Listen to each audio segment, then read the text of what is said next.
नमस्कार साथियों, आप सभी का आपके अपने चैनल लर्न एंड शेयर में मैं मनीष पुवाल तहे दिल से स्वागत और अभिनंदन करता हूं।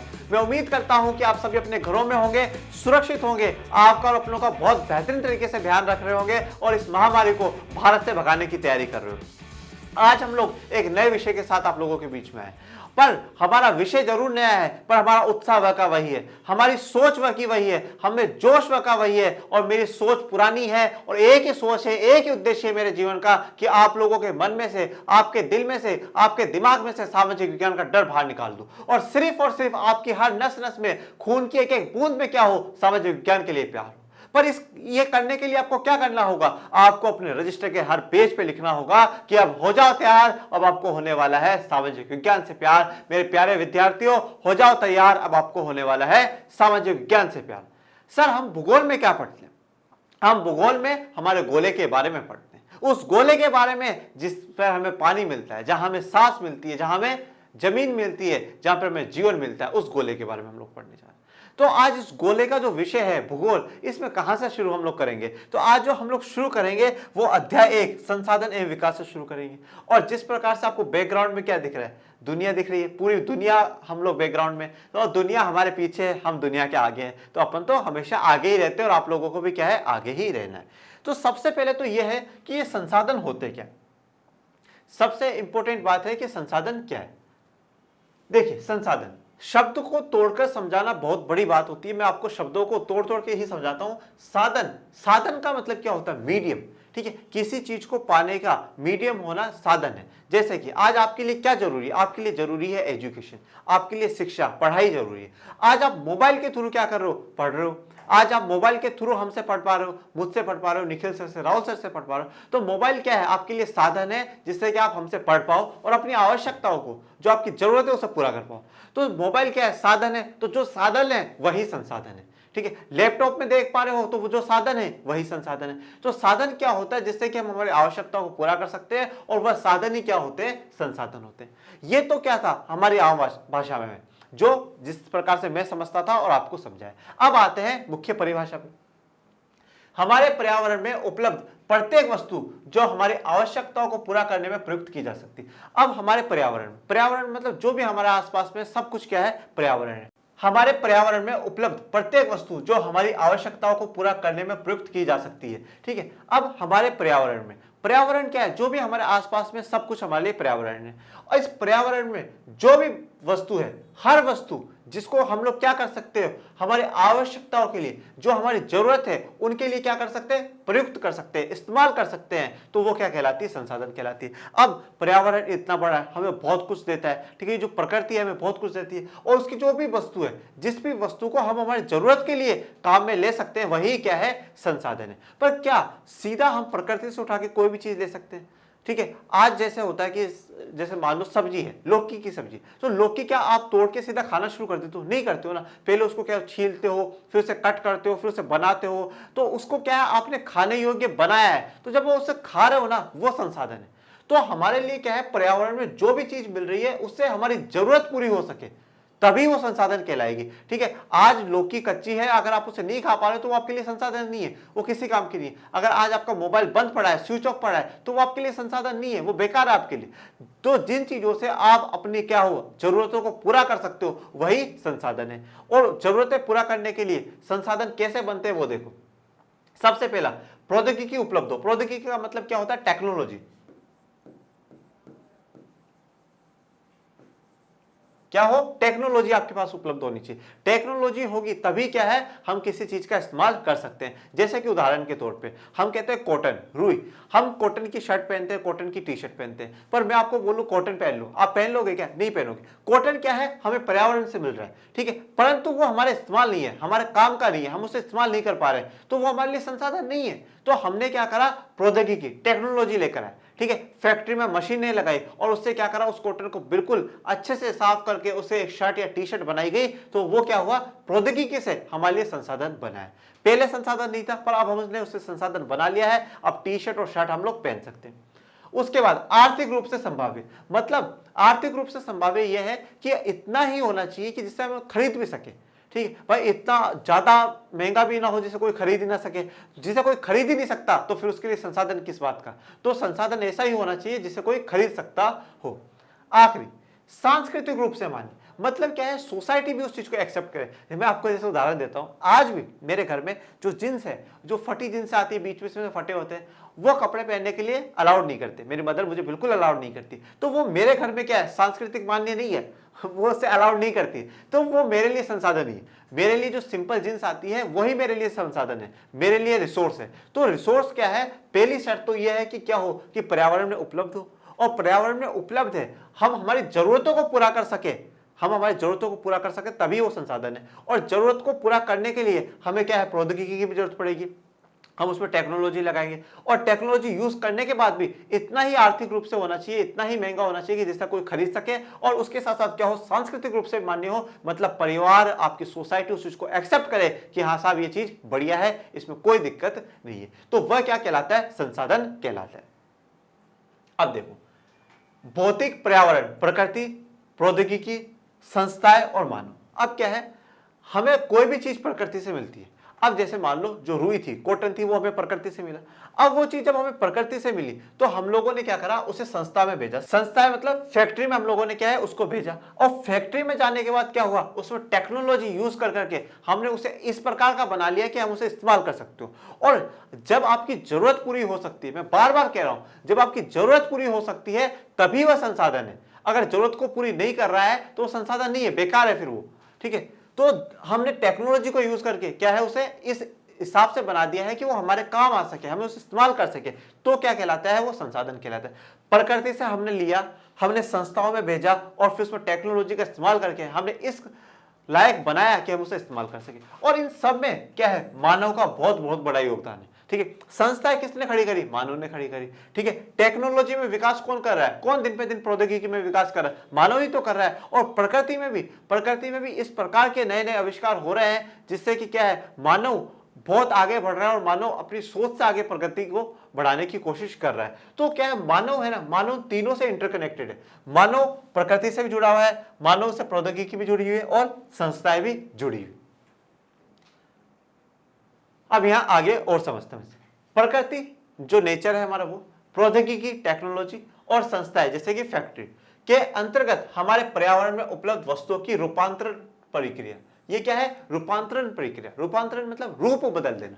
क्या है, उसका रूप बदल देना, उसको चेंज कर देना। जैसे हमने क्या है, रुई कच्चा माल थी, कॉटन था वो कच्चा माल था, उससे हमने क्या करा, शर्ट बनाई, टी शर्ट बनाई, उसका जो क्या है, ट्रांसफॉर्मेशन कर दिया, उसमें बदलाव कर दिया, रूपांतरण कर दिया, उसका रूप ही क्या करा, हमने बदल दिया।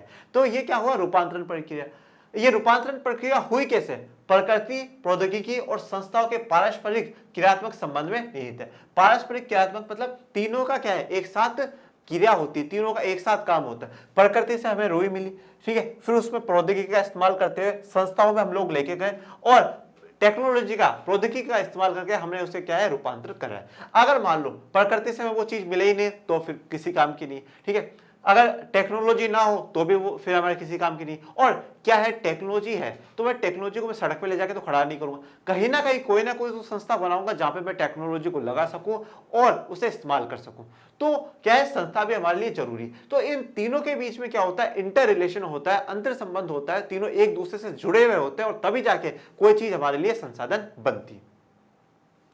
संसाधन होते नहीं है बल्कि बनते। ये बात किसने कही है, जिमरमैन, भूगोलविद। ये मतलब क्या है, ज्योग्राफी के एक्सपर्ट आदमी है। ठीक है, भूगोल के बहुत एक्सपर्ट आदमी है। इन्होंने क्या बात कही है, जिमरमैन साहब ने, संसाधन होते नहीं है बल्कि बनते हैं। हम क्या है, संसाधन हमें मिलते थोड़ी, हम बनाते हैं। ठीक है भाई, रुई हमें मिली, हम लोगों ने तो शर्ट बनाई, हमारे तो काम की शर्ट थी, टी शर्ट थी, हमने उस चीज को बनाया। तो संसाधन होते नहीं बल्कि बनते हैं, और उनको बनाने में किसका योगदान है, मानव का योगदान है। ठीक है, प्रौद्योगिकी, संस्थाएं, प्रकृति, इन सबका योगदान है। तो संसाधन होते नहीं बल्कि बनाए जाते हैं।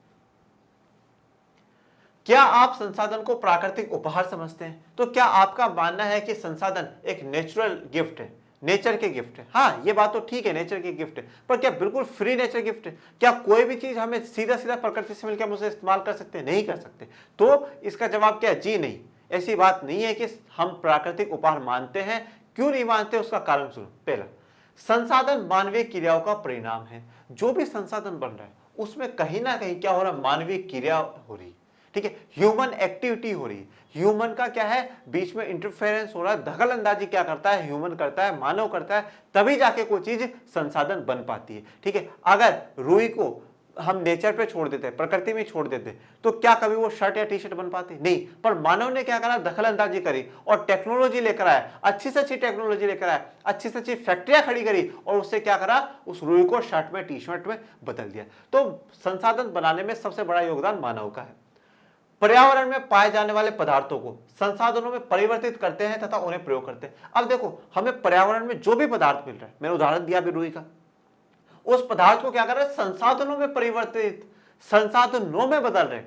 पहले रुई मेरे काम की नहीं थी, कॉटन मेरे काम का नहीं था, पर वही रुई वही कॉटन क्या है, मेरे लिए जब शर्ट या टी शर्ट बन के आई तो मेरे लिए क्या हुआ, काम की हो गई। तो पहले ये पदार्थ था, मेरे काम का था या नहीं था, पर जब से ये संसाधन बन गया तो मेरे काम का हो गया। और इसको संसाधन में किसने बदला, मानव ने बदला। और जो इतना कर सकता है तो वो तो सबसे बड़ा संसाधन है। तो मानव भी एक संसाधन है और मैं यहां तक कहता हूं कि मानव सबसे बड़ा और सबसे महंगा संसाधन है। ठीक है, इसीलिए कहते हैं कि अगर भगवान ने आपको मानव बनाया है, आपको अगर इंसान बनाया है ना, फिर आप भगवान से कुछ ही मत मांगिए, बस उसको ये कहिए कि थैंक यू गॉड कि आपने मुझे इंसान बना दी। क्योंकि इंसान बनाने का मतलब है आप कुछ भी कर सकते हैं, you can do anything in your life, आप कुछ भी कर सकते हैं। तो मानव क्या है, एक संसाधन है, एक रिसोर्स है मानव भी। ठीक है, जो कि कुछ भी परिवर्तन कर सकता है और हमारे और भी संसाधन बना सकता है। यहां तक की बात हमारी क्लियर हुई। संसाधन क्या होते हैं, हम लोगों ने ये चीज समझी, किस किस चीजों की संसाधन में हमें जरूरत पड़ती है वो, और क्या संसाधन सिर्फ प्राकृतिक उपाय है, ये बात भी हम लोगों ने समझी। अब आगे बढ़ते हैं संसाधनों के प्रकार पे। ये संसाधन किस किस प्रकार के, कितने प्रकार के होते हैं, हमें ये जानना। सबसे पहले जो प्रकार है वह है उत्पत्ति के आधार पे, कि इनकी उत्पत्ति कैसे हुई, इन संसाधनों की क्या है उत्पत्ति कैसे हुई, ये पैदा कैसे हुआ, इनका जन्म कैसे हुआ, वो हम लोगों को जानना। इसमें दो आते हैं, एक है जैव संसाधन। पहला कौन सा, जैव। जैव के आपको नाम से ही पता चल रहा है, जिसमें क्या हो, जीवन हो, जिसमें क्या हो, जीवन हो, जिसमें सांसें चल रही हो, वो जैव संसाधन है। इन संसाधनों की प्राप्ति जीव मंडल से होती है और इनमें जीवन व्याप्त है।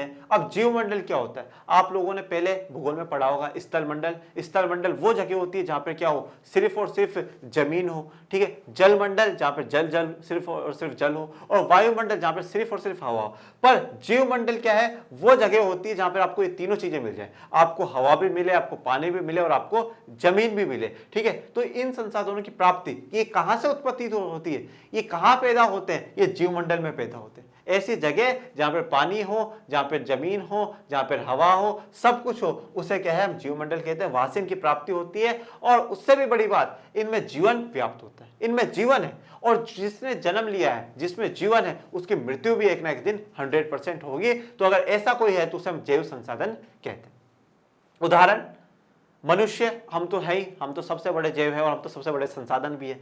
वनस्पति जात, वनस्पति जात का क्या होता है, पेड़ पौधे हो गए। ठीक है, जंगल में कोई फूल लग रहा है, पौधे हो गए, वो भी है वनस्पति जात। प्राणी जात, जो कोई पशु प्राणी है तो वो सब कुछ आ जाता है। मत्स्य जीवन, मछलियों से जुड़ा हुआ है। पशुधन, पशुधन मतलब ऐसे पशु जो लोग अपने शौक के लिए भी पालते हैं, जैसे घोड़ा हो गया। ठीक है, और उनसे कहीं ना कहीं कमाने की भी कोशिश करते हैं, जैसे घोड़े के लिए दौड़ करवा ली, रेस करवा ली, तो उससे भी लोग कमाने की भी सोचते हैं। तो ये चीजें क्या है, इसका उदाहरण है। ये सब जैव संसाधन है। सिर्फ आपको इतनी सी बात याद रखनी, जैव संसाधन में उनमें जीवन व्याप्त होता है, उनमें जीवन होता है। ठीक है, और उनमें जीवन है, यही उनकी निशानी है कि वो जैव संसाधन है। अब देखो इस चित्र में पौधा दिखाया गया, पहले वो छोटा है, फिर वो थोड़ा सा बड़ा हुआ, फिर वो धीरे धीरे बड़ा हुआ। तो ये चीज क्या दर्शाती है, उसमें जीवन है। ठीक है, और वो समय के साथ बढ़ता जा रहा है और एक ना एक दिन क्या होगा, उसका अंत भी हो जाएगा, क्योंकि जिसमें जीवन होता है उसमें अंत भी तय होता है। तो उत्पत्ति के आधार पर पहला तो कौन सा है, जैव संसाधन। उसके अलावा दूसरा अजैव संसाधन। अब जैव वो है जिनमें जान है और अजैव वो है जिनमें जान नहीं है, जिनमें जीवन ही नहीं है। देखते हैं, वे सारे संसाधन जो निर्जीव वस्तुओं से, निर्जीव मतलब जिनमें जीव नहीं है, निर्जीव मतलब जिनमें जीव नहीं है, जिनमें जान नहीं है, ऐसी वस्तुओं से बने हो, अजैव संसाधन कहलाते हैं। उदाहरण, चट्टाने और धातुएं। ठीक है, तो ये रही आपकी चट्टाने जो आपको चित्र में दिखाई गई है, और धातु है। ठीक है, जैसे कि भाई सोना, चांदी, लोहा, ये सब क्या है, धातु है, मेटल्स हैं। तो वो भी क्या है, उनमें किसी प्रकार का कोई जीव नहीं है, वो निर्जीव है। ठीक है, उनमें कोई जीवन व्याप्त नहीं है। तो ये होते हैं अजैव संसाधन। उत्पत्ति के आधार पर जैव और अजैव हम लोगों ने पढ़ा। जैव जिसमें जीवन हो और अजैव जिसमें जीवन ना हो। आगे बढ़े। दूसरा है समाप्यता के आधार पर। ठीक है, समाप्यता के आधार पर मतलब जो चीज समाप्त हो सकती हो, क्या हो, समाप्त हो सकती हो। समाप्यता का मतलब जो चीज समाप्त हो सकती हो या नहीं हो सकती, उस आधार पर। उसमें पहला है नवीकरण योग्य संसाधन। क्या है, नवीकरण।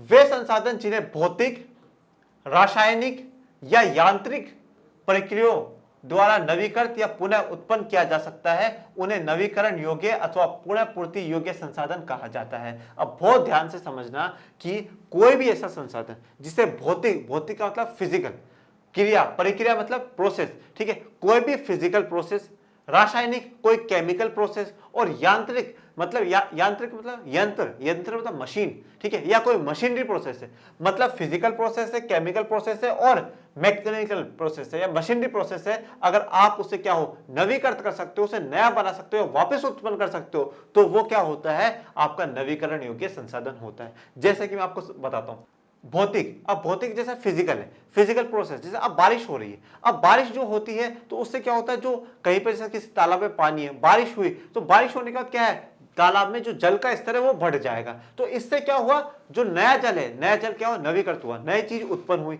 तो ये क्या हो गया, एक फिजिकल प्रोसेस हो गया। रासायनिक और यांत्रिक प्रक्रियाओं का मैं आपको उदाहरण देता हूं।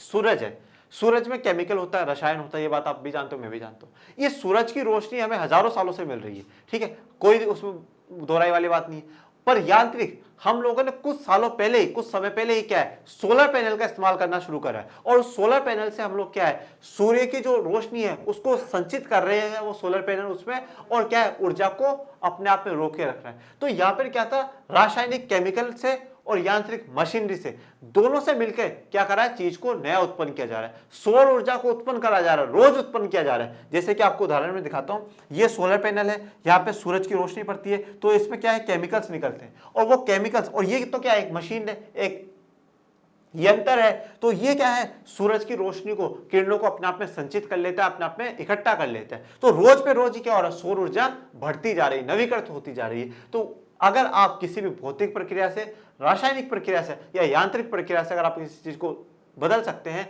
या नवीकृत कर सकते हैं, ठीक है, नया बना सकते हैं, तो वह क्या कहलाता है, नवीकरण योग्य संसाधन कहलाता है।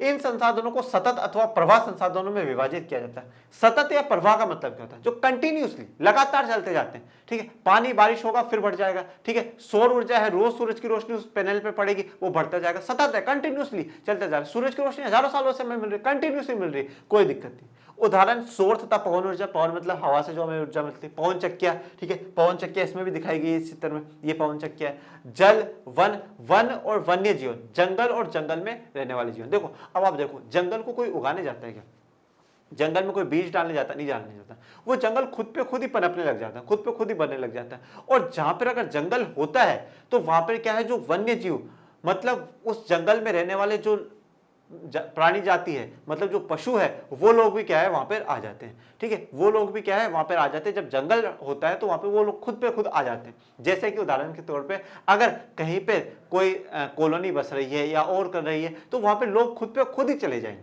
तो जब जंगल का विकास होता है, खुद पे खुद ही जंगल का विकास हो रहा है, और जब उसका विकास होता है तो धीरे धीरे क्या है, वन्य जीवन भी उसमें आना शुरू कर देते हैं। यह है नवीकरण। फिर है अनवीकरण योग्य संसाधन। इन संसाधनों का विकास एक लंबे भूवैज्ञानिक अंतराल में होता है। अब भू मतलब भूमि, हमारी जमीन, उसके अंदर, बिल्कुल उसके अंदर एक बहुत लंबा अंतराल, अंतराल मतलब एक बहुत लंबा समय लिया जाता है, और बहुत लंबा समय के बाद क्या है, इन संसाधनों का विकास होता है, और विकास होकर के ये संसाधन बनते हैं। तो काफी लंबे समय के बाद क्या है, ये संसाधन बनते हैं। इनके बनने में लाखों वर्ष लग जाते हैं, हजारों, लाखों, करोड़ों वर्ष लग जाते हैं ये संसाधन बनने में, तब जाके ये संसाधन हमें मिलते हैं। उदाहरण, खनिज और जीवाश्म ईंधन। खनिज क्या होता है, देखो अभी आपने पिछले स्लाइड में देखा धातु। देखो खनिज क्या है, खनिज आपको जो भी पृथ्वी के अंदर से मिलती है, जो भी चीज आपको मिल रही है वो क्या है, खनिज है। और धातु क्या है, खनिज को दो भागों में बांटा जाता है, एक धातुए खनिज और एक अधातुए खनिज। तो अब देखो, अब धातु और खनिज में क्या है, पहली बात तो धातु है ना, वो खनिज का ही भाग है, ठीक है। अब क्या होता है, धातु को आप कैसा पहचानोगे, धातु एक तो चमकीला होता है, पहली बात। दूसरी बात, धातु थोड़ा सा कठोर होता है, जब आप उसे तोड़ोगे ना, वो चूरा चूरा नहीं होगा, चकनाचूर नहीं होगा, उसमें हो सकता है कोई बैंड पड़ जाए, ठीक है, हल्का फुल्का टूट जाए, पर वो बिल्कुल चकनाचूर नहीं होता है, ठीक है, और धातु मजबूत होता है। इस प्रकार से क्या कुछ धातु की अपनी गुण होते हैं, गुण धर्म होते हैं, जिससे कि हम उसे पहचान सकते हैं। पर सभी धातु क्या है, खनिज है। खनिज को ही क्या दो भागों में बांट दिया है, धातु है खनिज और अधातु है खनिज। तो खनिज मिलते हैं, जैसे कोयला हो गया, ठीक है, कोयला क्या है, खनिज है, ठीक है, वो भी हमें वहीं से मिल रहा है। पेट्रोल हो गया, पेट्रोल भी हमें जमीन से मिलता है। तो अब पेट्रोल क्या है, पेट्रोल जीवाश्म ईंधन है, कोयला जीवाश्म ईंधन भी है, ये बात भी याद रखना। अब ये क्या है, पेट्रोल बनने में काफी समय लगता है, बहुत टाइम लग जाता है, ठीक है, हजारों लाखों साल लग जाते हैं, और जब लग जाते हैं उसमें हजारों लाखों साल, तभी जाके वो हमें मिल पाता है। तो इन संसाधनों के क्या अनवीकरण है, मतलब इनको वापस नवीन नहीं कर सकते, वापस उत्पन्न नहीं कर सकते, और उत्पन्न करने में काफी समय लगता है। अब इस चित्र में देखो, जैसे कि एक आपको वर्कर क्या कर रहा है, कोयले की खान है, जो कोयले की माइंस है, कोल माइंस, उसको खोद रहे हैं। तो इसके उदाहरण क्या हो गए, खनिज और जीवाश्म ईंधन। इनमें से कुछ संसाधन जैसे धातुएं पुण्य चक्रीय, धातुएं पुण्य चक्रीय, पुण्य चक्रीय का मतलब रिसाइकेबल होती है। रिसाइकेबल कैसे, जैसे मान लो सोना है, सोना क्या है, धातु है। आज मैं सोने की चेन पहनता हूं, ठीक है, पर मेरा मन है कि मैं सोने की चेन ना पहनकर सोने की अंगूठी पहनूं। मैं क्या करा, सुनार के पास गया और मैंने बोला, भैया देखो चेन से तो क्या है, मेरा गला भारी भारी रहता है, और पता नहीं कब कौन पीछे से गला काट जाए, और गला काट देंगे तो फिर बच्चों के कैसे पढ़ाएंगे, तो इसलिए आप करो चेन तो हटा दो, और क्या करो, इसकी एक अंगूठी बना दो। उस सुनार ने क्या करा, उन भैया ने सोने को पिघलाया और अंगूठी बना दी। तो इससे क्या हुआ, पुण्य चक्रीय हो गए, वो उसका यूज हो गया, वो खराब नहीं हुआ। तो जब कोई चीज वापस घूम फिर के हम उसे इस्तेमाल कर सकते हैं, उसका रूपांतर बदल दिया, उसका रूप हमने बदल दिया, पर उसे इस्तेमाल हम लोग कर रहे हैं, तो वो क्या है, पुण्य चक्रीय। तो धातुएं क्या होती है, पुण्य चक्रीय होती है। और कुछ संसाधन जैसे जीवाश्म ईंधन अचक्रीय है, वो एक बार के प्रयोग के साथ ही खत्म हो जाते हैं। जीवाश्म ईंधन जैसे पेट्रोल, अब ऐसा तो है नहीं आप पेट्रोल की बोतल भरवा के ले आओ और मम्मी को बोलो, चलो मम्मी आज है ना पेट्रोल को क्या करो, आप सरसों के तेल में बदल दो और इसमें सब्जी बनाओ, हम सब खाएंगे। आप खाओगे क्या, नहीं खाओगे भाई, बिल्कुल नहीं खाओगे। क्यों, क्योंकि जीवाश्म ईंधन को हम उसका रूप नहीं बदल सकते, वो जो है वो ही रहेगा, ठीक है, और उसका एक बार इस्तेमाल करने के बाद खत्म होगा ही होगा, ठीक है। पर धातु क्या होती है, पूर्ण चक्रीय हो सकती है, और वो क्या है, बार बार में उसका इस्तेमाल कर सकते हैं। तीसरा है स्वामित्व के आधार पे, किसके आधार पे, स्वामित्व के आधार पे। स्वामित्व का मतलब क्या होता है कि भाई किसी चीज पे मेरा अधिकार हो। जैसे हम भगवान को कहते हैं, भगवान आप मेरे स्वामी हो, मतलब भगवान कह रहे हैं कि मैं कह रहा हूं कि भगवान मेरा आप पे अधिकार है, ठीक है। और ऐसे ही आपने देखा होगा, आजकल की मूवी में तो नहीं, पहले की मूवी में कहा जाता था, जैसे जो पत्नी होती थी वो अपने पति को कहती थी, ए मेरे स्वामी, मतलब कि मेरा आप पे अधिकार है। पत्नी कह रही है कि मेरा आप पे अधिकार है, ठीक है। और कहीं चले गए और मेरे अधिकारों का उल्लंघन हुआ तो फिर क्या होगा, बहुत बुरा हो जाएगा। तो स्वामित्व का मतलब क्या है कि अधिकार है, मेरा किसी चीज पर क्या है, अधिकार है। तो स्वामित्व के आधार पे पहला है व्यक्तिगत संसाधन, ऐसे संसाधन जिन पे किसी इंडिविजुअल का, किसी एक इंसान का, एक परिवार का ही क्या हो, अधिकार हो। संसाधन निजी व्यक्ति के स्वामित्व के भी होते हैं, निजी मतलब पर्सनल, मेरे पर्सनल है और किसी के भी नहीं है। गांव में बहुत से लोग भूमि के स्वामी भी होते हैं और बहुत से लोग भूमिहीन भी होते हैं। अब गांवों में क्या है, मुख्य काम क्या होता है, खेती बाड़ी का काम होता है, तो वहां पे बहुत से लोग क्या है, भूमि के स्वामी होते हैं, भूमि के मालिक होते हैं, उनका उस भूमि पर पूरा पूरा अधिकार होता है। और कुछ लोग भूमिहीन भी होते हैं, जिनके पास कोई जमीन नहीं होती।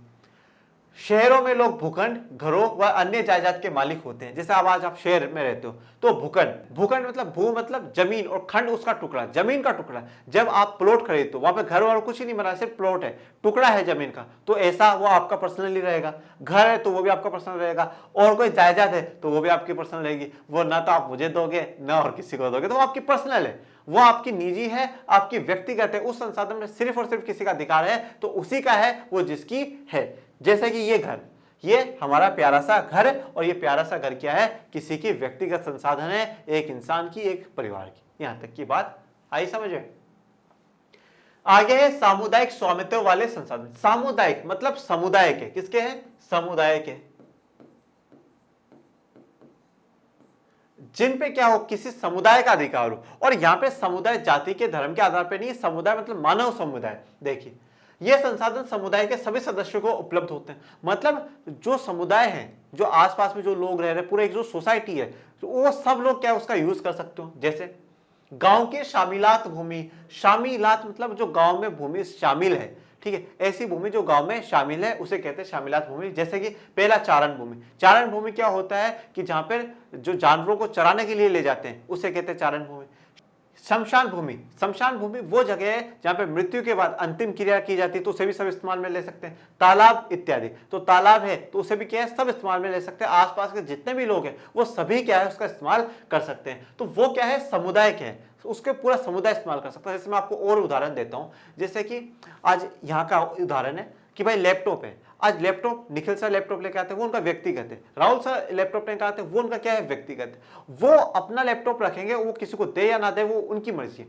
पर एक दो लैपटॉप कुछ ऐसे हैं जो क्या है कोई भी स्टाफ मेंबर यूज कर सकता है, ठीक है, वो सामुदायिक है। अब सामुदायिक का मतलब ये नहीं कि हम बाहर वाले को भी दे दें, हाँ, पर यहाँ पे जितने भी लोग हैं, यहाँ से जो पूरा एक समुदाय है हमारा, जो ये लर्न एंड शेयर का जो पूरा समुदाय है, उसमें से कोई भी यूज कर सकता है। मेरा काम है, मैं यूज कर सकता हूँ, ठीक है। 11th के फिजिक्स वाले सर का काम है, वो कर सकते हैं। मेगा मैम का काम है, वो कर सकते हैं। तो क्या है, वो सामुदायिक चीज है, उस पर आगे कोई भी बैठो, जब वो फ्री हो लैपटॉप अपना काम करने लग जाओ, तो वो क्या होता है, समुदाय को होता है। अब यहाँ पे जाति के धर्म के आधार पर या लिंग के आधार पर नहीं कि नहीं भाई इसी जाति के लोग ये लैपटॉप यूज करेंगे, तो ऐसा नहीं।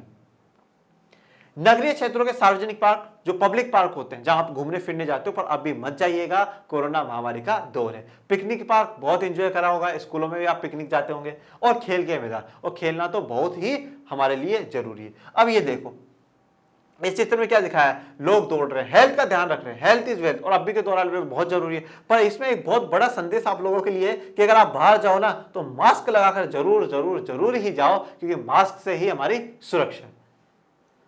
अब उसके बाद कुछ व्यक्तिगत हो गए, कुछ सामुदायिक के हो गए, और कुछ अब राष्ट्रीय संसाधन है, जिसपे किसका अधिकार है, राष्ट्र का अधिकार है, देश का अधिकार है। और अगर सबसे बड़ा कुछ है तो वो देश है। व्यक्तिगत से पहले देश है, समुदाय से पहले देश है, तो सबसे पहले क्या है, देश है हमारा। तकनीकी तौर पर देश में पाए जाने वाले सारे संसाधन राष्ट्रीय, मतलब भाई क्या है कि कश्मीर से कन्याकुमारी और गुजरात से अरुणाचल प्रदेश तक कोई भी चीज पाई जा रही है, कोई भी पदार्थ है, वो सब क्या है, राष्ट्रीय। मेरा इंडिविजुअल का भी है तो वो पहले राष्ट्रीय है, ठीक है। किसी समुदाय का है तो भी वो पहले राष्ट्रीय। मतलब सबसे पहले अगर कोई भी संसाधन कुछ है तो वो राष्ट्रीय है। और राष्ट्रीय संसाधन पे किसका अधिकार होता है, ठीक है, देश को कौन चलाती है, केंद्र सरकार चलाती है। तो राष्ट्रीय संसाधनों पे किसका अधिकार होगा, केंद्र सरकार का अधिकार होगा। देश की सरकार मतलब केंद्र सरकार, देश की सरकार को कानूनी अधिकार है कि वह व्यक्तिगत संसाधनों को भी आम जनता के हित में अधिग्रहित कर सकती है। क्या बोला है इन्होंने मेरे प्यारे विद्यार्थियों, मेरे शेर और शेरनियों, कि जो व्यक्तिगत संसाधन है ना, जो मेरा इंडिविजुअल का संसाधन है, उसको भी सरकार क्या है, अधिग्रहित अपने अंडर में ले सकती है, अपने कंट्रोल में ले सकती है, ठीक है। और क्यों ले सकती है, जनता के हित के लिए। मतलब जनता के संसाधनों को, जो व्यक्तिगत संसाधन थे, उन जनता के संसाधनों को सरकार अपने अंडर में ले सकती है। और क्यों ले सकती है, सिर्फ और सिर्फ जनता के भले के लिए, जनता के हित के लिए। आपने देखा होगा कि सड़कें, नहरें और रेल लाइनें व्यक्तिगत स्वामित्व वाले खेतों में बनी हुई है। अब आप देखते हो जब आप रेल लाइन में जाते हो, रेलवे में जाते हो, तो जो रेलवे लाइन के आसपास में पूरा पूरा खेत खाली के खाली रहते हैं। वो क्यों, क्योंकि वो सरकार ने अधिग्रहित कर लिए हैं, अपने अंडर में ले लिए, क्योंकि वहां पे रेलवे लाइन बिछानी है, सड़कें बनानी है, नहरें बनानी है, ये सब कुछ। ऐसा नहीं है कि भाई जिनसे जमीनें लिए सरकार ने उनको कुछ नहीं दिया, उनको मुआवजा भी दिया होगा, हो सकता है दूसरी जगह जमीन भी दिलाई होगी। तो हमारे देश की सरकारें इतनी खराब नहीं है जितनी छवि बनाएगी, और अच्छी भी इतनी नहीं कह सकते, पर हाँ अच्छी है हमारी सरकारें। ओवरऑल अगर सब में देखा जाए तो अच्छी है। अगर वो किसी से जमीन ले रही है तो उसका मुआवजा वो उनको देते ही देते हैं। ये जैसे कि रेलवे लाइन पे क्या है, बहुत फास्ट स्पीड में ट्रेन दौड़ती हुई जा रही है, पर इसको मैंने रोक लिया, मैंने बोला मुझे मेरे विद्यार्थियों को दिखाने दो, तो ये यहाँ पे रुक गई। अब आगे बढ़ते हैं। शहरी विकास प्राधिकरणों को सरकार ने भूमि अधिग्रहण का अधिकार दिया हुआ है। अब देखो कहीं पर भी अगर जमीन की जरूरत पड़ रही है तो मोदी जी या राष्ट्रपति साहब तो खुद आएंगे नहीं, तो उन्होंने क्या करा, शहरी विकास प्राधिकरणों को। अब ये क्या होता है, देखो हर शहर में, आप लखनऊ में रहते हैं, आप रांची में रहते हैं, जयपुर में रहते हैं, अजमेर में रहते हैं, किसी भी शहर में रहते हैं, वहां पर एक विकास प्राधिकरण होगा। क्या होगा, विकास प्राधिकरण। इसे इंग्लिश में डेवलपमेंट ऑथोरिटी बोलते हैं। मतलब एक ऐसी ऑथोरिटी, एक ऐसी संस्था जो क्या करे, उस शहर का विकास करे। जैसे कि आप अगर अजमेर में रहते हो तो आपको अजमेर विकास प्राधिकरण देखने को मिलेगा, आप देहरादून में रहते हो देहरादून विकास प्राधिकरण देखने को मिलेगा। तो वो जहां उस सिटी का, उस शहर का क्या कर सके, विकास कर सके। तो इन विकास प्राधिकरणों को केंद्र सरकार ने कह रखा है, अगर आपको जमीन की जरूरत पड़ती है, जनता के हित में जरूरत पड़ती हो, तो आप क्या कर सकते हो, उसे अधिग्रहण कर सकते हो, अपने अंडर में ले सकते हो। किसके नाम पे, केंद्र सरकार के, देश की सरकार के नाम पे। सारे खनिज पदार्थ, जो भी खनिज मिले, सबसे पहले किसके, राष्ट्र के। जल संसाधन, जल से जुड़ा हुआ कोई भी संसाधन मिल ले वो राष्ट्र के। वन जंगल पहले राष्ट्र के। वन्य जीवन उसमें कोई पशु प्राणी रह रहा है तो वो राष्ट्र के। मतलब राजनीतिक सीमाओं के अंदर सारी भूमि, राजनीतिक सीमाओं के मतलब कश्मीर से कन्याकुमारी और गुजरात से अरुणाचल प्रदेश तक सब कुछ जो है वो किसका है? राष्ट्र का है, सबसे पहले राष्ट्र का। उसके अलावा 12 समुद्री मील 22.2 किलोमीटर तक महासागरीय क्षेत्र, भूभागीय समुद्र व इसमें पाए जाने वाले संसाधन राष्ट्र की संपदा है। मतलब जो जमीन है, जो आपकी राजनीतिक सीमा है, उसमें तो जो मिलता है वो आपका है ही। उसके अलावा खुले महासागर में 22.2 किलोमीटर तक भी अगर कुछ भी मिलता है तो सिर्फ और सिर्फ राष्ट्र का ही होगा, वो सिर्फ और सिर्फ देश का ही होगा। जैसे कि यहाँ पे आप देखो, यहाँ पे लोग हैं, क्या है, मछलियां पकड़ने का काम कर रहे हैं सागर में, ठीक है, पानी से मछलियां निकालने का काम कर रहे हैं। तो ये किसका संसाधन है? ये राष्ट्र का संसाधन है, देश का संसाधन ये है। अब क्या था, जो हमारा व्यक्तिगत था मैंने रख लिया, जो समुदाय का था वो समुदाय इस्तेमाल कर रहा है, और जो राष्ट्र का है, और राष्ट्र का तो सब कुछ है, व्यक्तिगत का भी राष्ट्र का है, ठीक है, सामुदायिक का भी राष्ट्र का, सब राष्ट्र का। पर अब कुछ ऐसे संसाधन होते हैं जिनको पे क्या किसी देश का अधिकार नहीं होता, वो अंतरराष्ट्रीय स्तर के होते हैं। कुछ अंतरराष्ट्रीय संस्थाएं संसाधनों को नियंत्रित करती है। अब क्या है, कुछ अंतरराष्ट्रीय इंटरनेशनल संस्थाएं, ऑर्गेनाइजेशन, कुछ ऐसे इंटरनेशनल ऑर्गेनाइजेशन या संस्थाएं बनी हुई है जो क्या करती है कि संसाधनों को नियंत्रित करती है, कंट्रोल करके रखती है।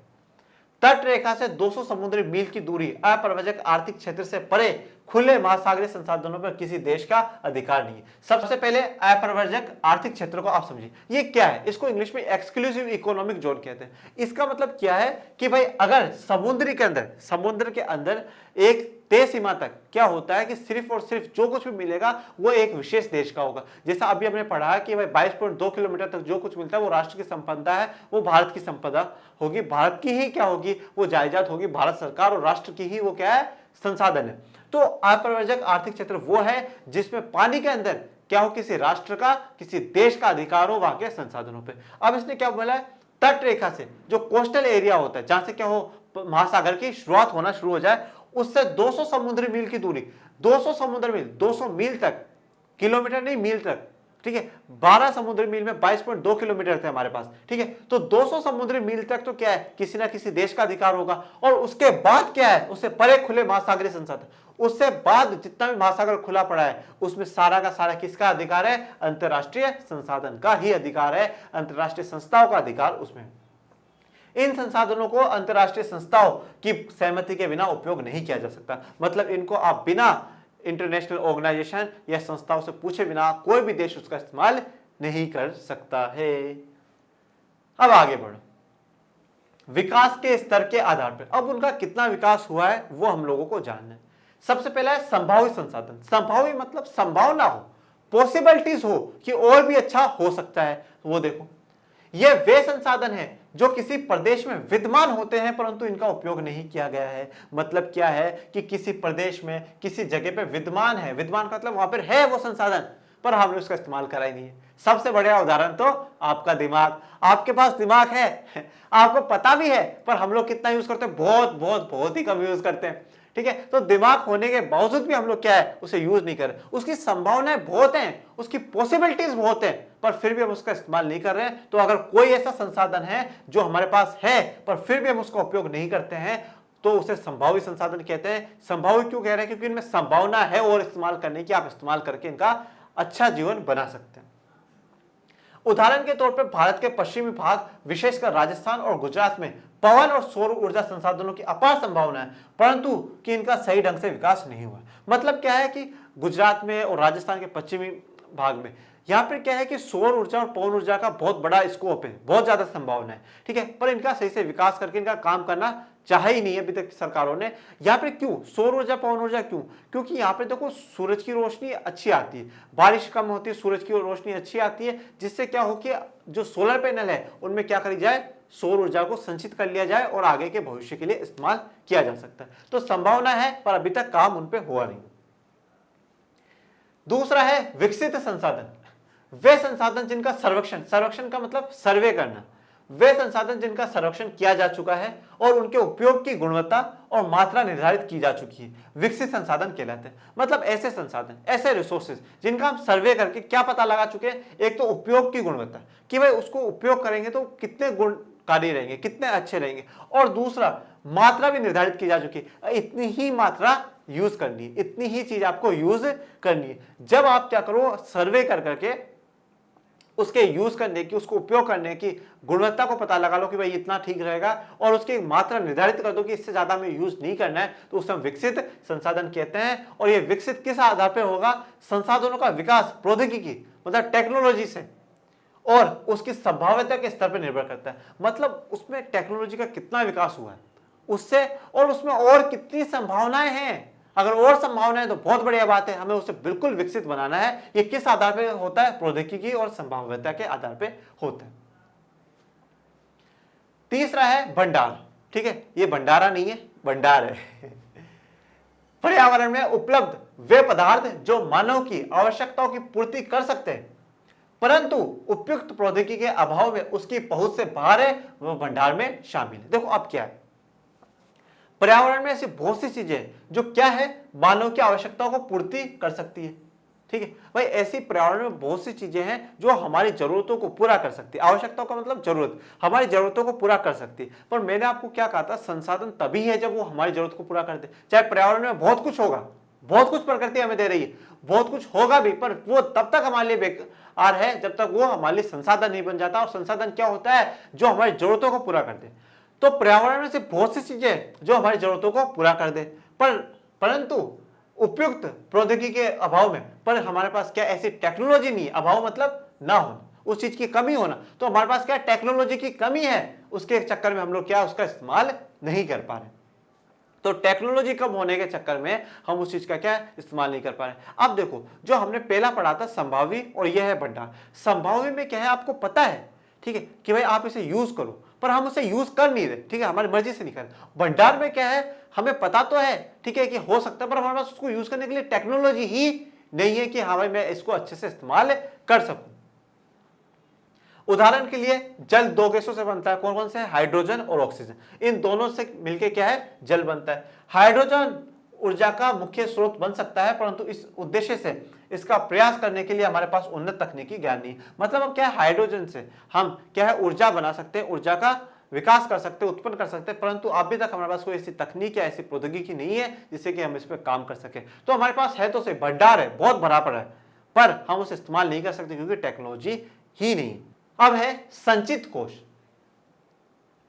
यह संसाधन भंडार का ही हिस्सा है, मतलब भंडार का ही भाग है। भंडार में से कुछ ऐसी बातें हैं, ऐसा हिस्सा है जिसे हम संचित कोष कह रहे हैं, जिन्हें उपलब्ध तकनीकी ज्ञान की सहायता से प्रयोग में लाया जा सकता है।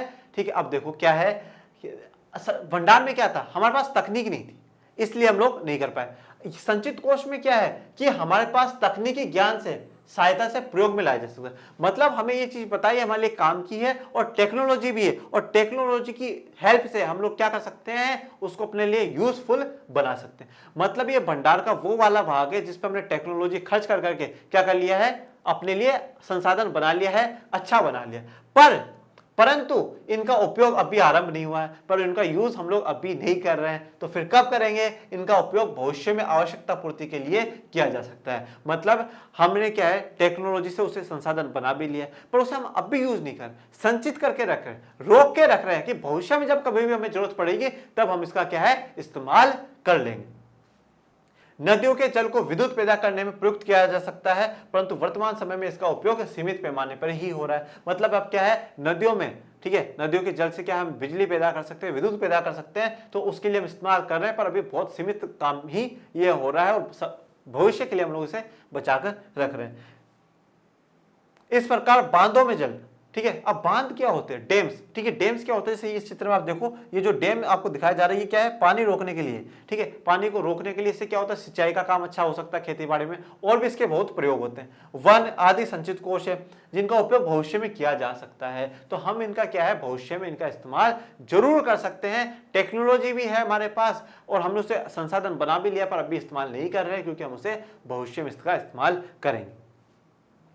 पर अभी यहाँ पे लेक्चर खत्म नहीं हुआ है, यहाँ पे वीडियो खत्म नहीं हुआ। मैं आपको 2-3 बातें और समझाना चाहता हूँ जिससे कि आपको संसाधन वाली बात बिल्कुल क्लियर हो जाएगी। देखो, पहली बात तो यह है कि हर देश के पास, सभी देशों के पास क्या है, जो संसाधन है, सभी देशों के पास जो संसाधन है वो सीमित है। क्या है? लिमिटेड संसाधन है। भाई कोई भी देश हो, जैसे आज हमारा देश है, हमारा देश मसालों के लिए जाना जाता है, ठीक है, कोई देश है जो पेट्रोल के लिए जाना चाहता है, तो हर देश के पास क्या संसाधन सीमित होते हैं, ये बात आपको ध्यान रखना है। तो संसाधन हमेशा है, कोई भी रिसोर्स होगा वो क्या होगा? लिमिटेड ही होगा। बिल्कुल ऐसा नहीं होता कि हमेशा जीवन भर के लिए आपको फ्री फोकट में मिल जाए, नहीं। और हमें जो भी संसाधन मिल रहा है हमें उसके खुद को भी प्रयोग में करना है और आने वाली पीढ़ियों के लिए भी बचा के रखना है। पहली बात तो ये।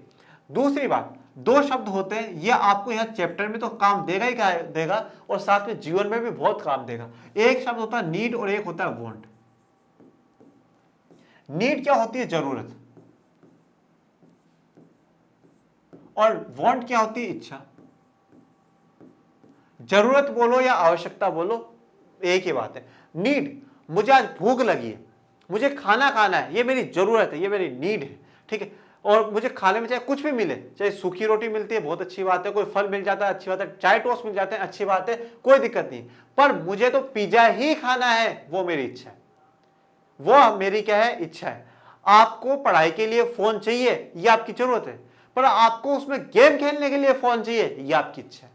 तो जो संसाधन है ना, संसाधन हमारी जरूरतों को पूरा कर सकता है, ठीक है, हमारी इच्छाओं को नहीं, क्योंकि इच्छा तो आज ये है और कल दूसरी बदल जाएगी। इसीलिए महात्मा गांधी ने क्या कहा है कि इस दुनिया में बहुत कुछ है जो हमारी क्या है? जरूरतों को पूरा कर सके, पर किसी की इच्छा, किसी के लालच को वो कभी भी पूरा नहीं कर सकता है। तो संसाधन सिर्फ यही है जो हमारी जरूरतों को पूरा करते हैं। आज भारत में किस चीज की जरूरत है? वैक्सीन की जरूरत है, दवाइयों की जरूरत है, उसकी हम क्या है? उत्पादन भारत सरकार करवा रही है। अब आज ये कोई कहे कि भाई बढ़िया बड़े कपड़े ब्रांडेड कपड़े बनाए जाए, तो वो हमारी इच्छा है, उसका उत्पादन हम नहीं करेंगे। उत्पादन उसी चीज का होगा, उसी चीज का प्रोडक्शन होगा जो हमारे लिए जरूरत है और जरूरतों को पूरा कर सके, वही हमारे लिए संसाधन है, नहीं तो बाकी क्या है? बेकार है, ठीक है। तो ये बात आप लोगों को समझ में आई। इसी के साथ, और ये मानता हूं, उम्मीद करता हूं मेरे प्यारे विद्यार्थियों, शेर और शेरनियों, कि आप इस बात को जीवन में भी समझोगे। सिर्फ उन्हीं चीजों पे पैसा खर्च करो और उन्हीं चीजों पे समय खर्च करो जो आपकी जरूरत है, आपकी इच्छा है नहीं, क्योंकि इच्छा आज है और कल दूसरी होगी, बदलती जाएगी, इच्छा कभी खत्म नहीं होती। इसके साथ आप सभी को धन्यवाद। तो आज के वीडियो में हमारा जो भूगोल का पहला लेक्चर है, पहला अध्याय का, उसमें आपको कैसा लगा आप कमेंट बॉक्स में जरूर बताएं। कोई परेशानी रही हो तो कमेंट बॉक्स में मुझसे पूछे, और अच्छा लगा हो तो ताबड़तोड़ कमेंट कर दे कि मतलब सर मजा आ गया, तो उत्साहवर्धन हम लोगों को मिले। और आपके अपने चैनल को आप लाइक करोगे, शेयर करोगे, सब्सक्राइब करोगे और घरों में रहना, सुरक्षित रहना। जय हिंद,